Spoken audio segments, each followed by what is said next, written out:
सारी गतिविधियां शुरू हो पा रही है। ऐसे में जो इस साल के आखिर में पंचायत चुनाव होने हैं, उसको लेके क्या कहाँ तक मंत्रणा पहुंची, क्या पॉसिबिलिटीज़ तलाश की जा रही, क्या चुनाव को लेके कोई डेट आगे एक्सटेंड करने की बात हो रही है, या चुनाव को लेके वो सही जो समय है उस पर ही चुनाव होंगे? हमने चुनाव आयोग को लिखा है कि वो अपनी इसमें प्रतिक्रिया दे कि उनकी क्या प्रतिक्रिया है कि चुनाव समय पर हो सकते हैं या नहीं हो सकते हैं, क्या उनकी तैयारी है। उन्होंने भी हमें लिखा है अभी जून के अंत तक जो है उनके साथ बैठक करेंगे और परिस्थितियों को जो है वो देखेंगे। अगर संभव हुआ तो हम अक्टूबर महीने में जो है, नवंबर महीने में जो चुनाव कराएंगे। बर्फ पड़ने से पहले पहले जो है वो पूरे प्रदेश के अंदर जो है वो चुनाव किए जाएंगे।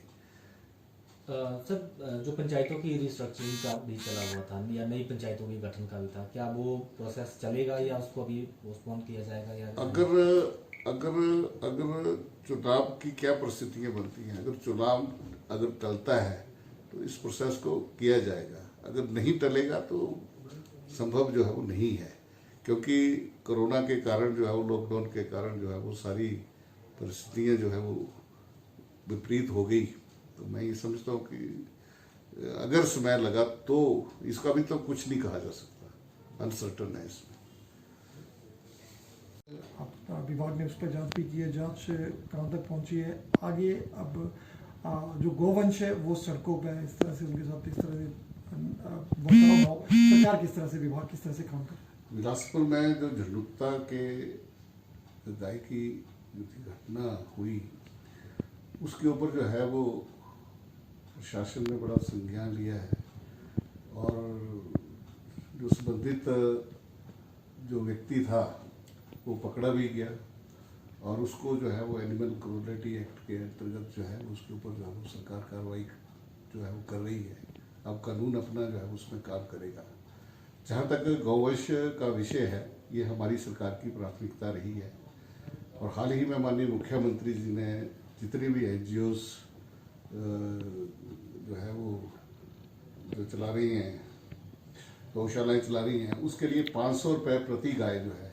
वो महीने का जो है वो सरकार देगी। और उससे पहले हम टैगिंग भी करेंगे, लाइव स्टॉक रजिस्टर भी बनाएंगे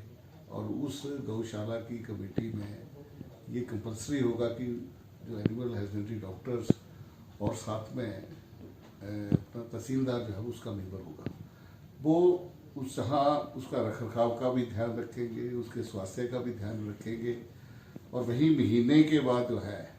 वो उसकी फिजिकल वेरिफिकेशन करके सरकार को रिपोर्ट करेंगे और पैसा जो है वो उसके खाते में जो पड़ेगा। लेकिन इसके भी अलावा हमने कहा है कि ऐसी बहुत सारी NGOs जो हैं वो गौशालाएँ चला रही हैं। हम ग्रामीण विकास विभाग की ओर से एक सामुदायिक गोकुल आश्रय स्थल ऐसी मनरेगा और 15वें वित्त आयोग के अंतर्गत एक नई स्कीम जो है वो लेकर के आ रहे हैं कि ऐसी NGO जो गौशालाएँ चला रही हैं, अगर उन्होंने वहाँ पर कोई तूड़ी का शेड बनाना है, अगर उनको पशुओं को रखने के लिए, गाय को रखने के लिए और शेड की ज़रूरत है तो हम फ्री में जो है वो शेड भी बना करके देंगे। लेकिन उसमें कंडीशन ये रहेगी कि और गौएँ जो है, गौवंश जो है वो सड़क से जो है उसमें रखना होगा। ये हमने जो है उसको जो है वो प्राथमिकता पर दिया है और हमारी उम्मीद है कि हम करीब 150 से 200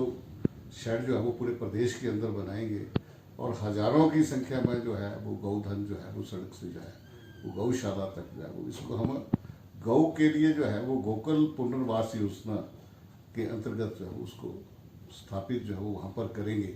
और वहीं दूसरी ओर जो हमारी स्कीम जो है वो गौ सेंचुरीज की चल रही है, जहाँ कोटला बड़ोग बन करके तैयार हुई है, इसके साथ अपना हांडा कुंडी सोलन में, हमीरपुर में, खैरी में, थाना कलां में,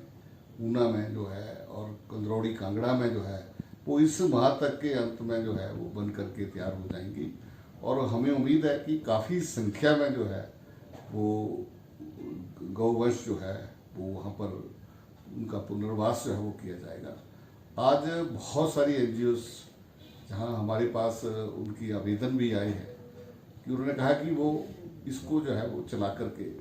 गौ सेंचुरी के लिए भी आए हैं और नए गौ सदनों के लिए भी जो है वो लोग जो है उसमें आवेदन कर रहे हैं। और मैं समझता हूँ कि माननीय मुख्यमंत्री जी के ये जो क्रांतिकारी कदम जो 500 रुपये प्रति गाय का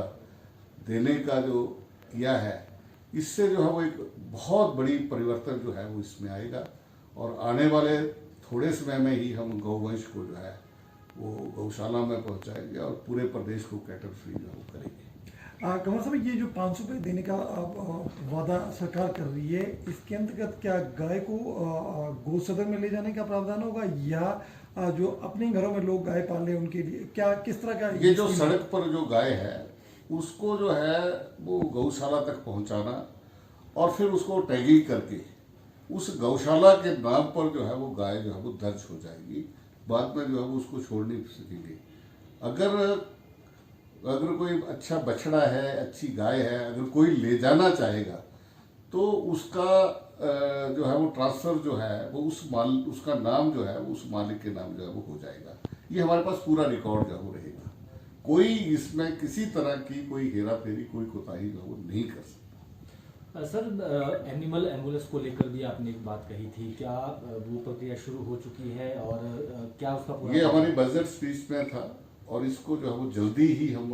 कैबिनेट की मंजूरी के लिए जो इस योजना को जो लेकर के आ रहे हैं। अपडेट्स के लिए नेशन न्यूज को सब्सक्राइब करना ना भूलें और नोटिफिकेशन के लिए रेड बेल आइकन जरूर दबाएं।